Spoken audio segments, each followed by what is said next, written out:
Hi, I'm Jalen Rose, and welcome to the Renaissance Man podcast, proudly presented by the New York Post, a show where we cover trends in fashion, entertainment, current events, and everything in between.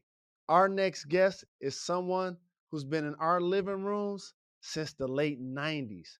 You may know Wayne Brady from Whose Line Is It Anyway? Let's Make a Deal, How I Met Your Mother, and so very much more. Today, I get to sit down with him and learn more about Wayne Brady, the man and the actor. It is my honor to welcome Wayne Brady to the show. Thank you for joining me. Thank you, sir. Thanks for having me, man. I appreciate the love. I'm a huge fan, and I have to ask you, what is it like? What was it like for you growing up in Orlando? And did you always know you wanted to act? Um, I always knew. I think. I think a piece of me, even when I was, God, like 5, 6, when you can start processing certain thoughts, I knew that I wanted to be like some of the people that I saw on my screen. I knew that I wanted to be like, my mom, or rather my grandmother rather, didn't let me watch a ton of TV. So Uh-huh. the things that we watched were like a lot of PBS, because she didn't want me to watch, the things that she thought at the time, were fast.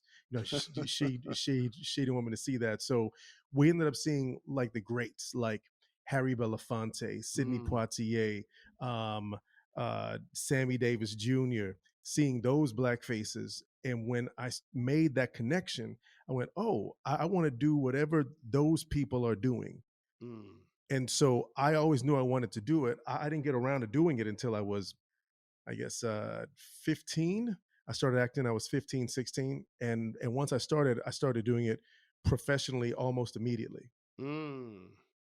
So the one thing about having those inspirations, can you recall something that is your favorite line or show from Harry Belafonte, for example?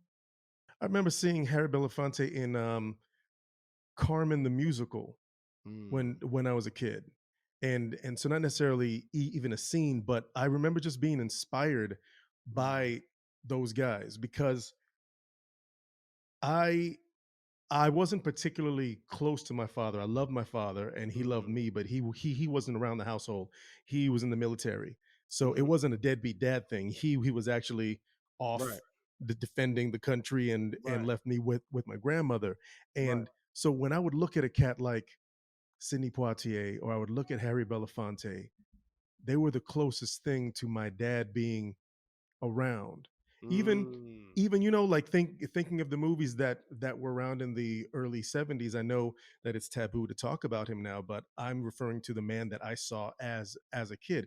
Even Bill Cosby, yes. like there were all those movies in that time, and watching, reruns of I Spy. There wasn't Mhm, another brother on TV at that point who was clean, mhm, who like his hair was clean, everything was did it mhm, like, and this guy had just as much respect as the white people around him. mhm. And so I drew my inspiration from a lot of those cats that I remember seeing as a kid. What about same question for Sammy Davis Jr.? Oh, for Sammy Davis Jr., man, any of the variety shows that he was on, the Sammy Mm, Davis Jr. show. um I remember seeing reruns of the movie A Man Called Adam, where, okay, watching a brother mm. star in a western blew my mind, because, and not to get off on a tangent, but not everyone that looks like us knows our proud history in this country in terms of cowboys. If you turn on a Correct. cowboy movie back in the day, oh, Mhm, John Wayne, that's the mhm, cowboy. He's swaggering. He's mhm, just no. The cowboys were originally black men. Most of the correct. cowboys were black men, and Yes. and some indigenous Mhm, men and Mexicans. The cowboys looked like you and me. They didn't look mhm, like John Wayne. But mhm, of course, 10-year-old Wayne didn't know that. So I'm mhm. watching Sammy Davis Jr. be a cowboy and trick shooting. And the thing that I remember about Sammy Davis is when I would watch him on any of the variety shows, the that he would make an appearance on as a guest, Sammy Davis Jr. could do everything that the host of that show could not do. Mm, Sammy could drum, Sammy was mhm, a dancer, Sammy could act, Sammy could sing, and talk about impersonations. Back in the day, Sammy could impersonate anybody of his Mm. day. Sammy could sound like Frank Sinatra more than Frank Sinatra could sound like Frank Sinatra, and any of those cats. And he could trick shoot, and he could drive a race car. Sammy could do everything. So I remember thinking that when I started to act, I said, I don't know how close I can get to that, but Mm. if it means being the most valuable person in the room, I want to be able to do as much as I can do. And also, like, being a student of your craft. And I really appreciate that. And without YouTube, without social media, you had to search and find Sidney Poitier. So tell me your journey to seek him out and what you found when you finally discovered the talent that he was. Man, to find Mr. Poitier, it's like you have to find him on screen wasn't hard because I remember watching with my grandma watching Guess Who's Coming to Dinner. Mm. And my family has a special connection to Mr. Poitier in the sense of my family is from the Virgin Islands, from St. Mm. Thomas and St. Croix. And so being first generation here Mhm. in the mainland states, we have folks that we're proud of. And Mhm. Sidney Poitier, his family comes from an island background. So my Mm. grandmother be like, see, be like him. Yep. That man right there, be Mhm. like him. So you're so proud of someone that shares your island culture. So I remember just loving Sidney Poitier and just thinking, that's how I want to be as an actor. And in high school, getting a chance to do shows like Raisin in the Sun. And Mm. then I ended up doing it professionally, but I Mm. wasn't the Sidney Poitier role. I was the college student named George Murchison that comes and tries to date his sister. But I watched movies like that. So then I ended up doing the plays later. And Mr. Poitier was always an inspiration to me and still continues to be one. And so it's funny to some people, maybe even to some of the people watching your podcast thinking, well, why aren't we talking about stand-ups and why aren't we talking about Richard Pryor and why is he talking about, Mhm. because the truth is I've always been an actor even when I started. So I was pulling influences from the people that I wanted to pull influences from people that look like me, but who can Mhm. also disappear and become a character.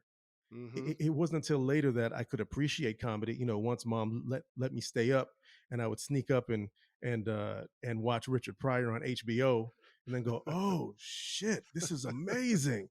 What's he saying?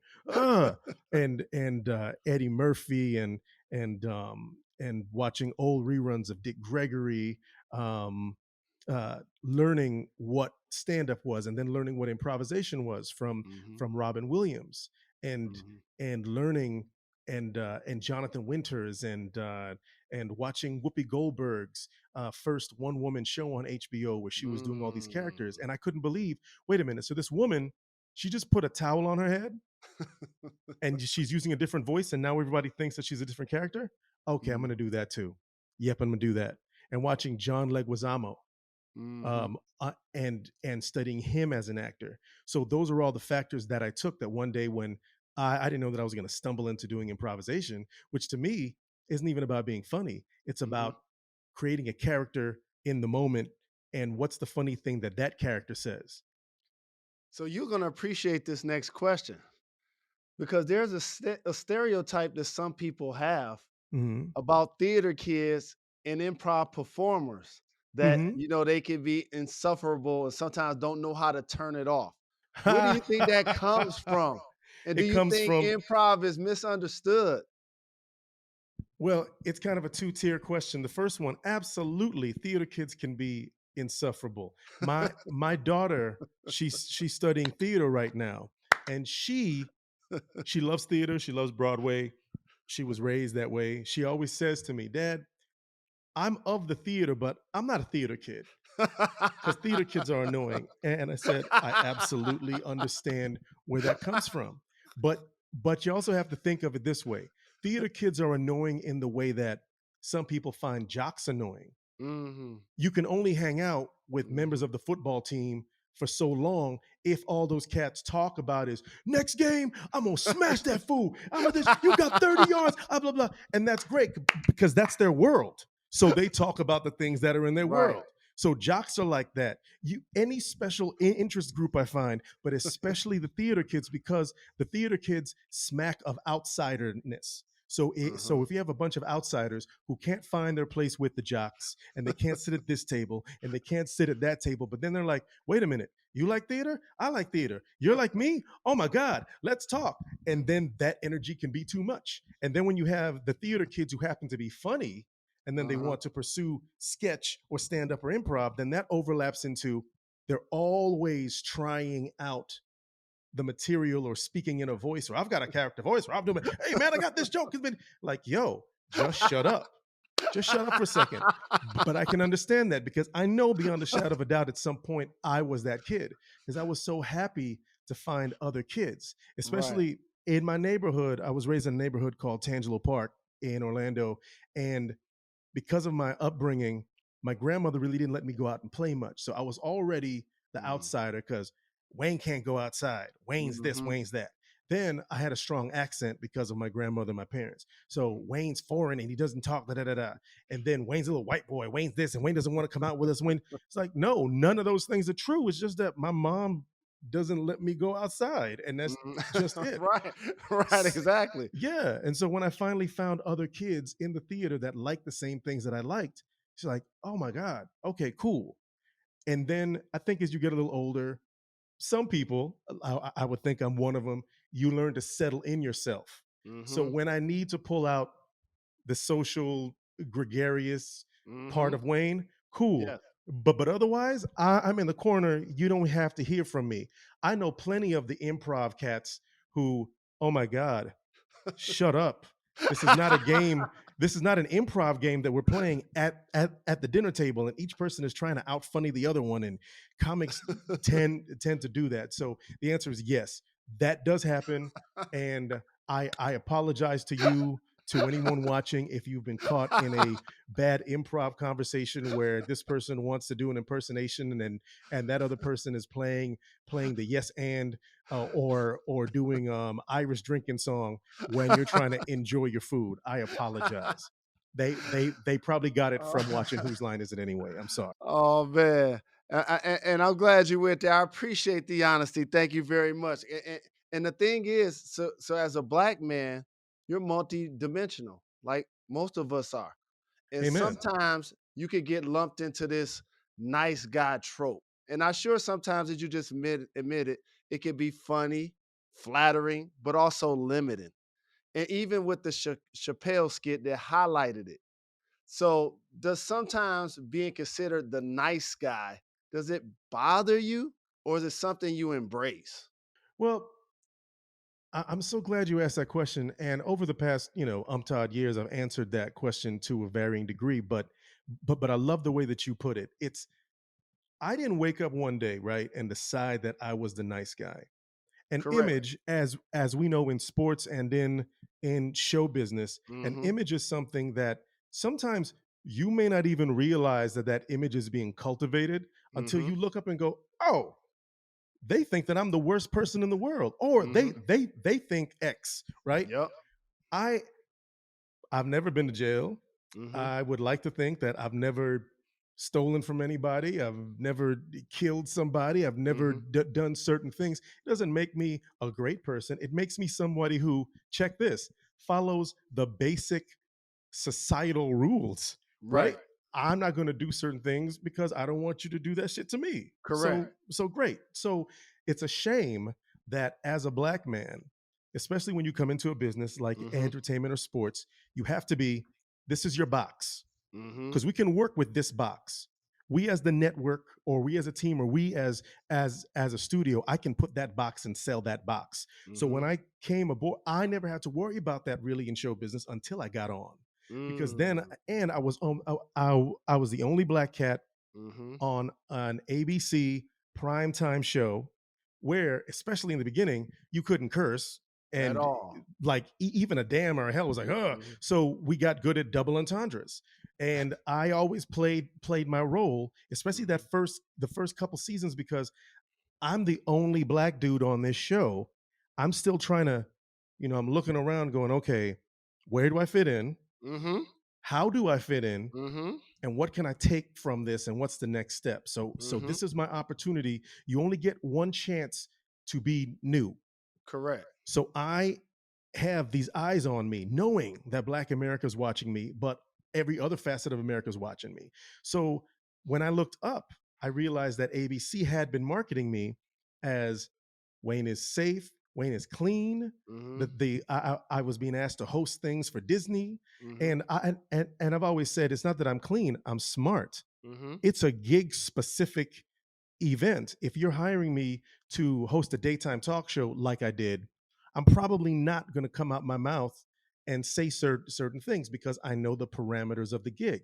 That's why Right. I do my other shows so I can exercise that freedom. So one Correct. day I look up and I'm the clean dude. And it did bother me, and it does bother me to a degree because it is limiting. Because once you Mm. get placed into a box, Right. then the trope, and I love that you put it that way, white Hollywood, and to a degree, even we do this to ourselves. White Hollywood thinks, I'm casting a character and I want him to be dangerous. He's got to be Mhm. dangerous. He's got to be this thing. So I want that black guy. Now, it doesn't matter if that black guy in their head, he has to look a certain way and say certain things. He's Mhm. he's edgy. They've already boxed you in, and it's Right. racist It because we are is not a monolithic people. at all. We're not monolithic at all. And what I love is sometimes the dude that they're like, ooh, we like him because he's ghetto and he's thug. That'd be the dude that has a PhD. Correct. You just assumed, and the dude that you think is the cleanest guy in the room is the first person to get drunk and smack the hell out of you. Mhm. So I think that if we ever really want parity in terms of ourselves as a people, entertainment wise, life wise, Mhm. we have to be able to, and this is going to sound weird to some people, we have to be able to be just as mediocre Mm. as the white dude next to us. Mhm. We Right. shouldn't have to be the best because certainly I know I try and you try, and there's a lot of us that Mhm. try for black excellence. But Mhm. the real mark of being equal is I want to be able to be just as mediocre as that other cat and have you Correct. judge me on that basis that you judge him. Absolutely. Absolutely. And a few things I want to thank you for, because also as a black man in corporate America, what we tend to realize, we don't necessarily own much. So at some point, you can say whatever you want to say. You still have to acquiesce at some point in corporate America when you're accepting their check. And so, what I want to say to you is, I use a term from sports called taking field position. I say it's like the score is like 400 years of slavery to zero. And I know we're not going to win this game. We're not going to win this game. We just don't have enough time. But I'm going to get 2 or 3 first downs and then maybe punt. 4 or 5 first downs and then have to turn it over to the other team. But when you're the only black person in the room, that's what you're doing. You're taking field position. So, what does it feel like for you in those situations when, in theory, people are trying to give you that trope, but at the same time, you're carrying a baton? It all depends on how you look at it. And first off, I appreciate that analogy, and because it's so real. It feels so real, and I know you felt this, especially if you're running down the field, and at least sometimes if you're not the only one in the room, Mm-hmm. you have people to block for you. Mm-hmm. But just imagine Mm. that there's a kickoff and you Mm-hmm. get it and you look Mm. up, the whole field is nothing but that other team, and you have no blocking. Mm-hmm. So you're like, all right. So I put my head down Mm-hmm. and I make it as far as I can. And maybe I can take a hit and bump some people off, and I duck and Mm-hmm. I can do everything. Eventually I'll be brought down. Mm-hmm. But my aim at that point is to get as far as I can. It's Mm-hmm. just to get as far as I can. And I'm trying to get as far as I can for my family. I'm Mm-hmm. trying to get as far as I can for all the people that know me. And I'm trying to get as far as I can for the next dude. And so Yes. hopefully running that play will I can get somebody else on the team so that at some point, at least, there are more of us there.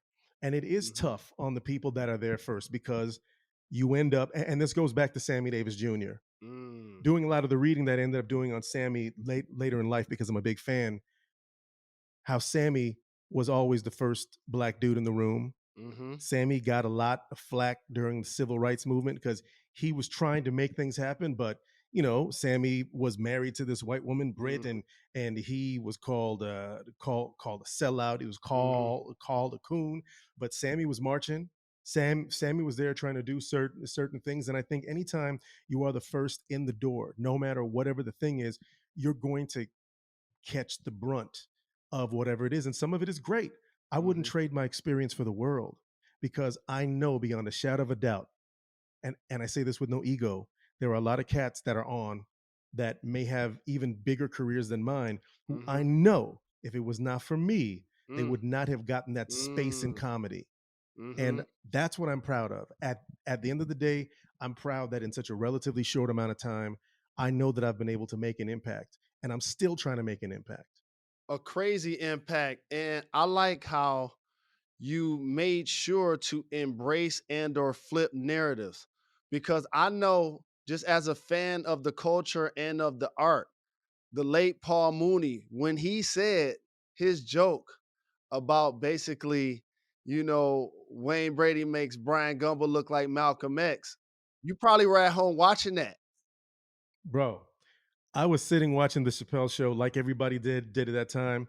I was getting my hair cut, so it was myself, my barber, and we're in my living room, and we're watching the show. And then Paul comes on. I love Paul Mooney. Okay, let's see what he does. And then that joke dropped. Mm. I would lie to you if I said that I was able to just go, oh, okay, ha ha ha ha.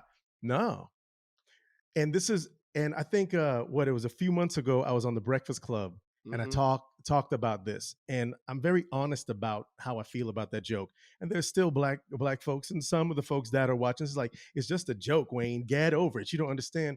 This is my take on it. Correct. I love Paul Mooney. I love this humor. I love him as a writer. I know that Paul Mooney was one of the smartest cats in the room. Paul was unapologetically black, and we loved him for that. But here's my problem with the joke, and I'll break it down again, and I'm sure I'll see it online after Mhm. folks watch this. My problem wasn't the joke per se. My problem was in order for any type of humor to hit home, you've got to believe that the greater audience is going to find some spark of recognition in it and go, oh yeah, that's right. Mm. So for Paul Mooney to say and in my mind, I'm like, I can only be me. I'm black till the day I die. So I don't know Mhm. what I've done that you can mark that's white. I've moved in white spaces, Mhm. and I'm not going to apologize for that either. Mhm. I am I make Brian Gumble, who because of maybe the way that Brian talks, Brian was one of the first in his field as well to do what he did. And you could say what you want to, but Brian in his time, Brian knocked down doors. And what you said about Sammy Davis reminded me of this. That's why I went there. And Brian Gumble is a perfect example in multimedia. Multimedia and doing what he can, breaking through some walls. So I am so white that I make him even so I make him look like a militant, which means that now we are policing ourselves, and he just questioned my blackness. The same black face that could get me arrested, the same black face that can Mm. get me killed, the same black face that has kept Mm. me out of rooms Mm. because of how I look. I can't Mhm. wash it off. I'm not going to get rid of it. I don't want to. It's Mhm. beautiful. So Mhm. I took it to heart. What Mm. kind of fool would I be? Like folks would expect that to roll off my back. Pardon me, but fuck that. I'm Correct. not going never. I would never let that roll off my back because I'm too proud of being black. I'm Mhm. too proud of my accomplishments and I'm too proud of our accomplishments. Mhm. So I couldn't let it go. So I was very happy that when Dave reached out, he said, "Hey, I didn't like that joke. Do you want to come and do this thing with me?" And we were able to write Mhm. something that I'm proud of because it's a funny sketch. Like it's one of TV's. Hilarious. It's in the Classic. Comedy Museum, man. It's one of it's been named one of the funniest pieces of TV in TV history. That It is, is. man, that's amazing. But I will always feel this much. Mhm. I will always feel some kind of way about the nugget, Mhm. the underlying thing that gave me the platform to make the rebuttal joke, because I think that is a problem for us. I Right. think that we question I'm not going to question another black person's blackness Mm-hmm. because they are who they are. If you ever want to question something that they say, question a Mm-hmm. way that they move in the world, question if they are suspect in their own black pride, question Mm-hmm. if they do something that hurts you as a black person or hurts our Mm-hmm. cause, but you can't question them just for being. Correct. And out of ignorance, based on the way I grew up, single parent home from the neighborhood, based on my ignorance, I was guilty of that in my life and in my career. For example, with Grant Hill in the Duke Blue Devils program. And as you get older, you start to get wiser. And I was using the term incorrectly at that. I call myself saying that they were Uncle Tom's, but I look like a fool because Uncle Tom was actually a hero. And we don't even think about that, like You see we. what I'm saying? Yeah, man. He was painted to be a villain when he's a hero. So we're using a term incorrectly about a man that's an actual someone we should actually celebrate. We as a and I hate to paint a broad Right. thing, but I think that it's important for every black person to do some due diligence and know our history Mm-hmm. and know where some of these things come from, because you're not going to learn it in in regular school. Mm-hmm. You absolutely aren't. Maybe if you're lucky enough that you have a school that has a diverse teaching staff, and maybe you learn some more. But hell, for people that we get February and and Mm-hmm. and we learn about Dr. Carver and peanuts, and they're like, we did our job. No, there are people that have been pivotal to what we do, where some of these terms come from, where like you're like, oh, I didn't know that. I Mm-hmm. didn't know that that person is actually based on a person that really was a hero and stood up for us. I Yes. didn't know that step and fetch it. That Mm. you hear that as a pejorative, but step and fetch it was an amazingly talented man in reality, Yes. and Great everything that analogy. he did, and so so I get why we police ourselves, but I just think that if we band together and do a little more work to know where we're from, then it'll be easier to know that we're all in it together. Absolutely. And what about this, like this cocktail, this melting pot of everything we just discussed? Being black, being in Hollywood, being stereotyped, being famous, how we behave, and then the Oscars happen. Man, I knew you were going to talk about that. Like you almost have to. Have to. You have to. Where were you? What were you thinking? Because I know you looked at your mentions and the classic all-time great skit has been used to reference. Is So many Wayne Brady times. gonna have to smack a bitch? So many times.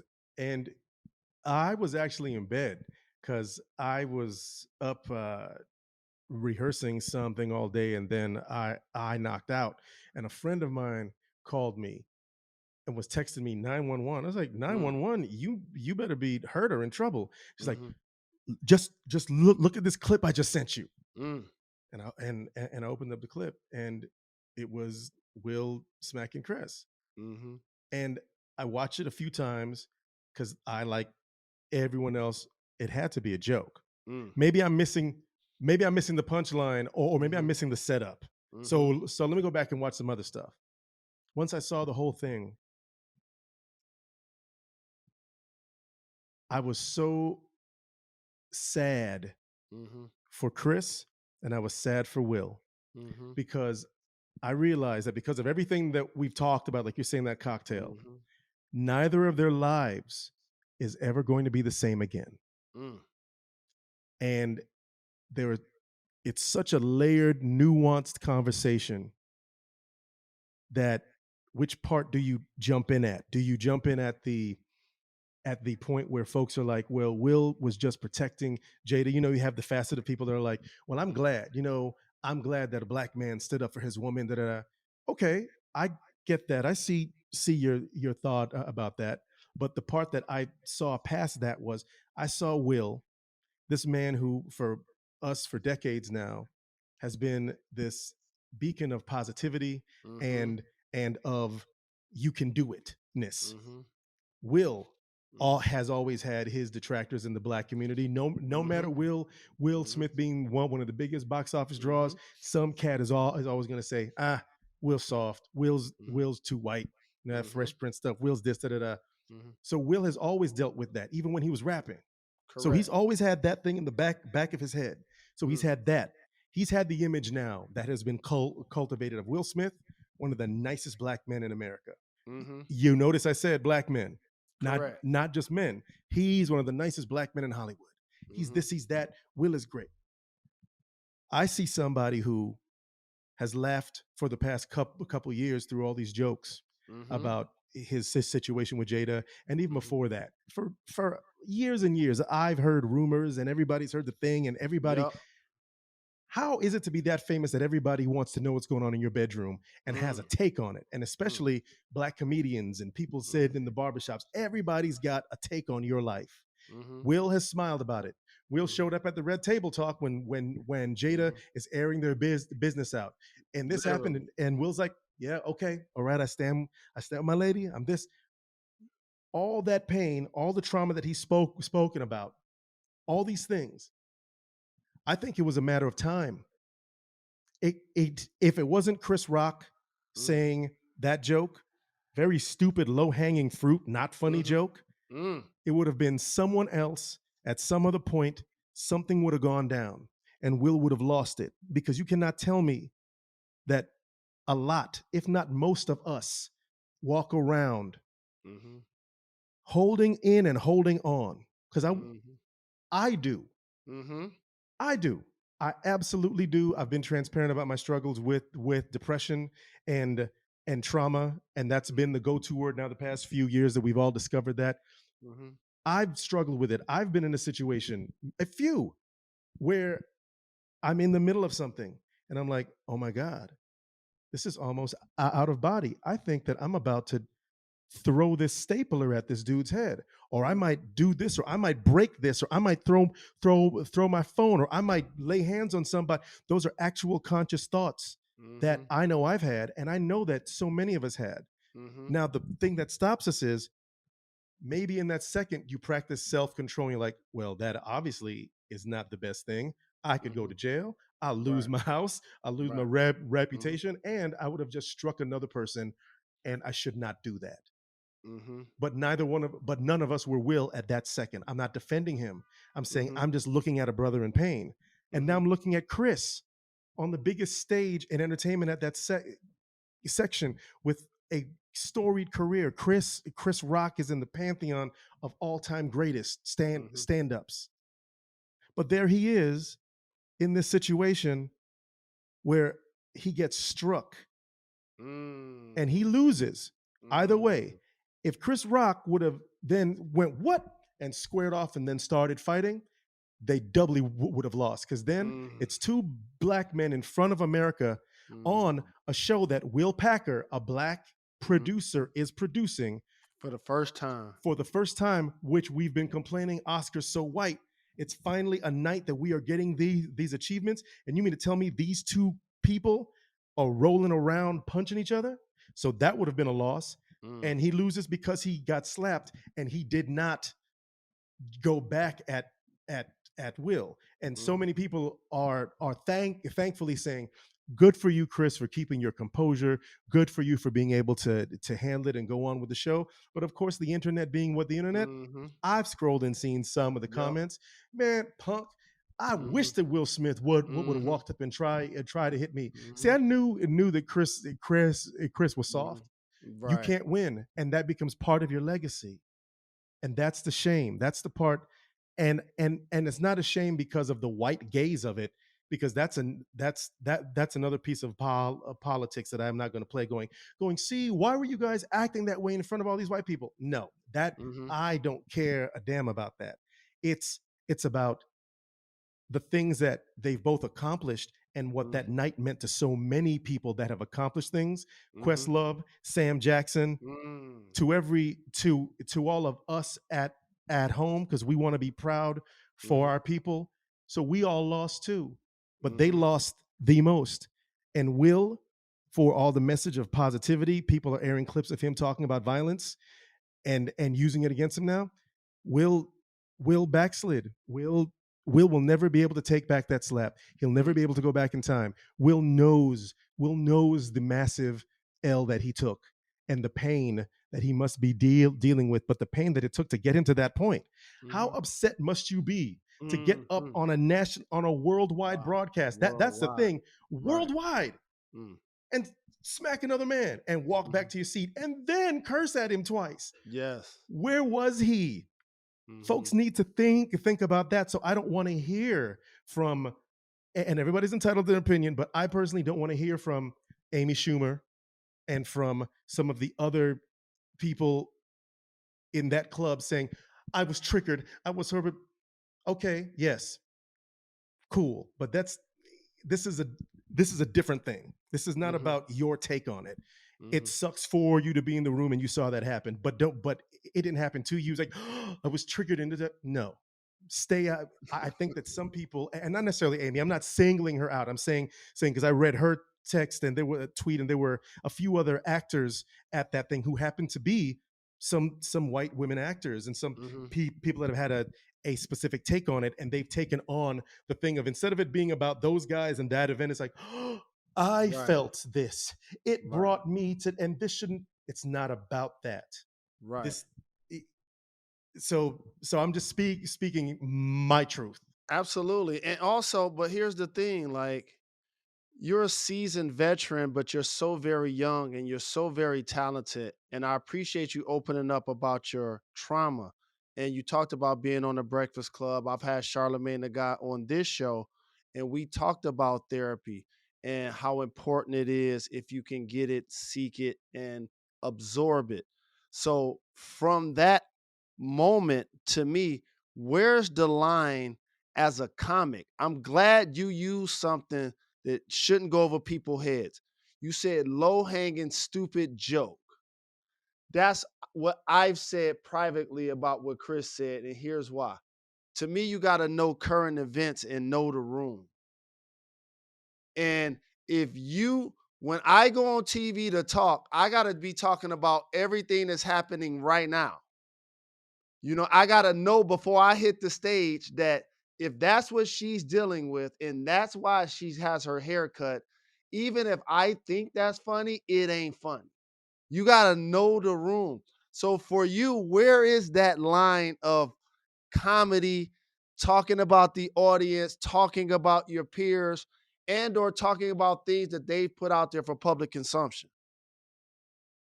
Knowing the line, it's such a personal thing, isn't it? Because the first thing that someone says when they defend a joke is what? It's just a joke. You can't take a joke. Everybody's sensitive nowadays. You know what I take from that, because there are things that I know that I can't and won't say on stage now doing an improv show or doing an improv set. I think it's a matter of what's your personal taste? What's your personal issue in life? Because I don't believe that everything can be defended by it was just a joke. Agreed. The reasons that certain comics are so powerful, like Dave Chappelle, like Chris, because, and going back further, thinking just off the top of my head, back in the day, Lenny Bruce, Mm, or when Richard Pryor really hit his stride, because comedians, the great ones, not necessarily all the guys that you see at the Chuckle Hut that are making you laugh and letting you forget your day at work. I'm talking about the great ones, mm-hmm, the ones that Netflix will throw millions of dollars at, the mm-hmm. ones that cause social change. It's because they're students like Trevor Noah. They are students of the world. They are Love students of him. people. They are Yes. insightful. They can cut. They bring up these issues, and for me, that's what Chris Rock is. Chris is one of those greats. Mm-hmm. Agreed. His specials, he's one of those greats. So when I say Classic. that it's low hanging fruit, this is in no way to insult Chris. In fact, it's kind of like watching someone who I expect to You be better than that. one of the You better than greatest.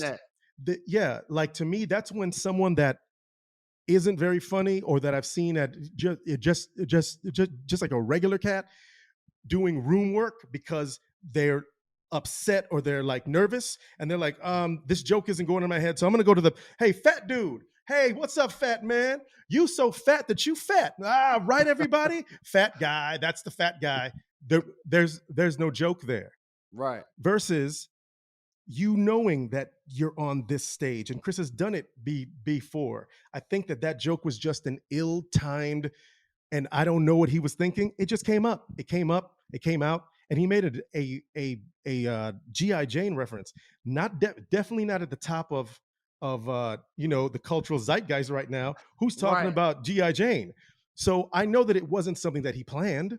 It was Mhm. just it was stupid, and it came out of his mouth, and it happened, and it sparked the whole thing. But I think that you need to be responsible because words have power. And I've Yeah. been on the receiving end and the giving end, even where I've said something in the past, and I went, "Oh my god, that joke that I thought a couple times that I thought worked in the writer's room, or we all thought it was funny Mhm. backstage." I say it out loud, and as soon as I say it, I go, "Oh, there was a human on the other end of that joke. Mm. Oh my God, I need to apologize immediately." And I not say anything like that again. And then you live and you learn. Mhm. And I also want to clarify because as I was talking, I just thought earlier, once again, I wasn't singling out Amy Schumer or any of those actresses saying that they should not have an opinion because that's just the way of the world. Everyone's going to have an opinion. I think Mhm. specifically what I mean, and this is also for the people that go, well, why bring race into everything? Because sadly, it really does play a part in things. Mhm. So when I hear someone who, for whatever position they're in, they have a certain privilege because maybe they're an attractive woman who is not of color and has X amount of privilege to move through the world. I feel that you also need to watch how you talk about things when it concerns people of different races and backgrounds because you don't know. All Mhm. you see is they're violent and he walked up and did this.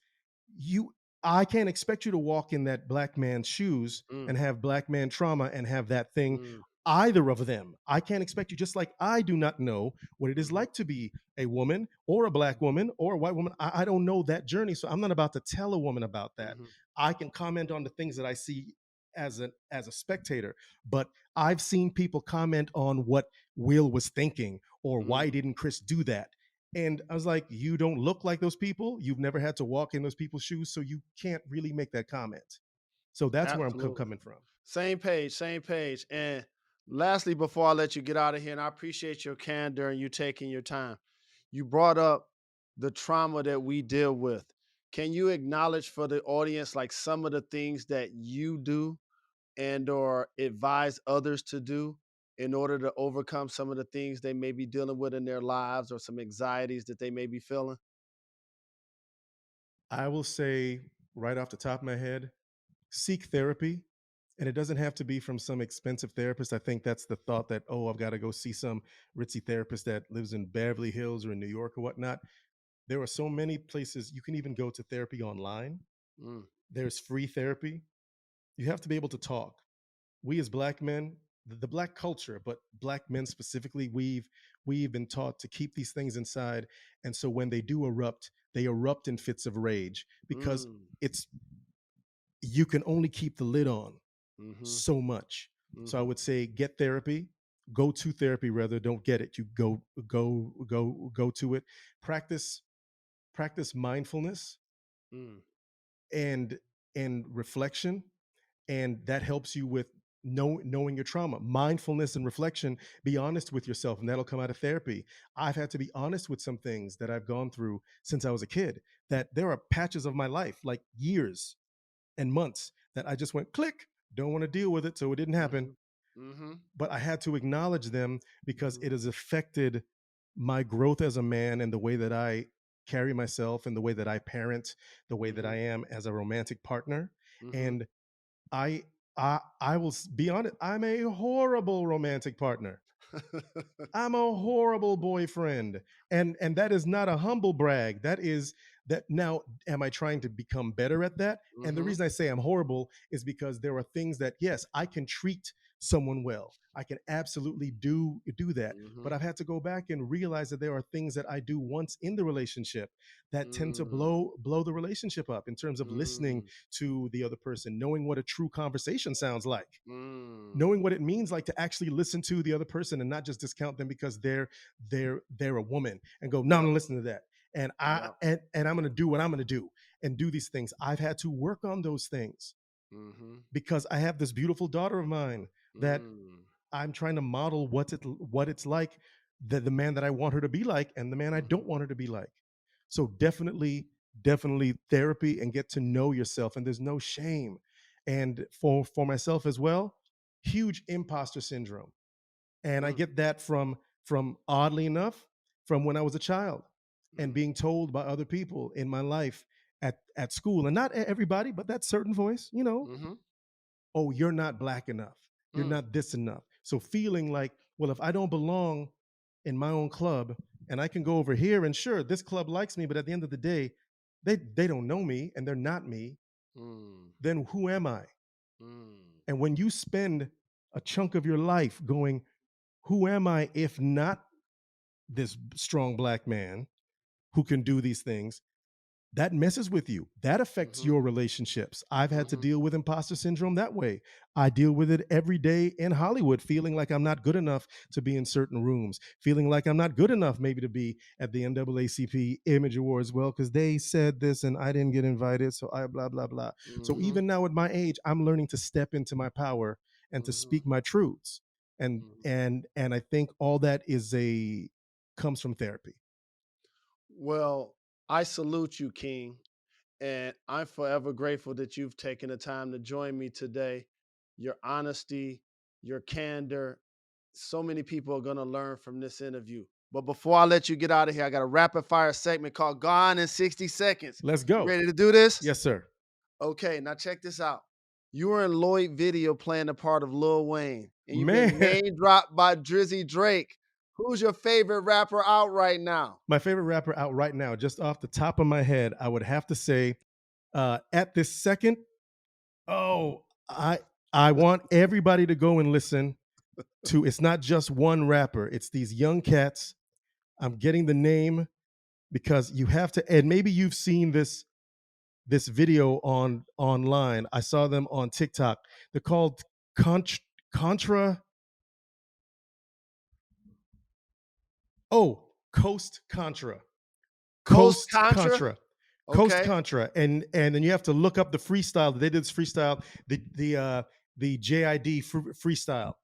It is these cats represent what I love about hip hop, and it's not that I don't respect current hip hop, but I can only get with I don't know. I don't know about that, but these cats ridiculous. So they're my favorite at this second. Done and done. Besides Disney World, what's Orlando, Florida's greatest attraction? Orlando, besides Disney World, the greatest attraction I would say, oh,